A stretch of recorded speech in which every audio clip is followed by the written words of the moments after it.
আসসালামু আলাইকুম এভরিওয়ান, কেমন আছেন সবাই? আশা করি অনেক ভালো আছেন। চলে আসলাম আবার আরো একটা ব্লগ ভিডিও নিয়ে। তো শুক্রবার সাবদিতে ঘুরতে গেছিলাম, ঘুরতে গিয়ে কি কি করলাম তা নিয়ে আজকে আমার এই ব্লগ ভিডিও। আমি আর আমার হাজবেন্ড চলে আসছি সাবদি ঘোরার জন্য।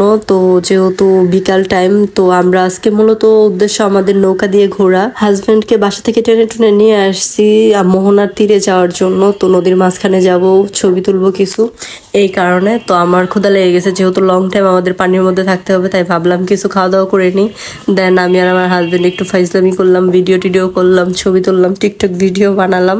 এই তো। আর নারায়ণগঞ্জে যারা আছেন এই রেস্টুরেন্টটা অবশ্যই চিনবেন। আর এটা পুরোই ফাঁকা ছিল, কারণ কেউ শুক্রবার অন্তত খেতে আসবে না, কারণ সবাই ভালো মন্দ বাসাতেই খাওয়া দাওয়া করবে। দেন আমি আর আমার হাজবেন্ড খেতে চলে আসছিলাম।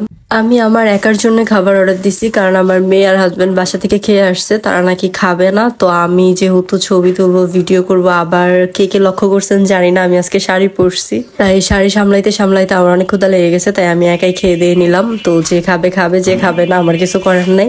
তো এই তো আমি একটা টিয়া কালার শাড়ি পরছি, সবাই বলবেন শাড়িটা কেমন লাগতেছে।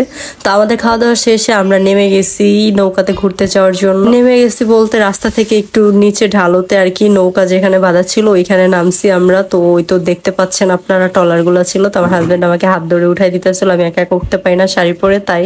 এই তো আমার কিউটি বেবিটাও উঠতেছে। দেন আমরা নৌকা দিয়ে মাঝ নদীর মাঝখানে চলে আসছি। তো এখানে এসে ছবি টবি তুললাম, পোস্ট পাস নিয়ে আর কি বসতেছি। তো আমাকে এই শাড়িটা কেমন লাগতেছে সবাই জানাবেন অবশ্যই। অনেকে বলতে পারেন এটা আবার কোন দিক থেকে শাড়ি, এটা তো কাপড়। হ্যাঁ, এটা শাড়ি কাপড় আর কি, অনেকটাই সুন্দর। আর আমার ভিডিও যারা রেগুলার দেখেন তারা জেনে থাকবেন, বুঝে থাকবেন আমি এই টাইপের কাপড়গুলোই পরি, কারণ এইগুলো আমার কমফোর্টেবল লাগে, ভালো লাগে। তো এই নদীর মাঝখানে আমরা চলে আসছি। তো অনেক সুন্দর একটা পরিবেশ ছিল, সুন্দর একটা ওয়েদার, অনেক এনজয় করছি। তো হাজবেন্ডকে দিয়ে চান্সে একটু শাড়িটা ঠিক করাই নিতেছি।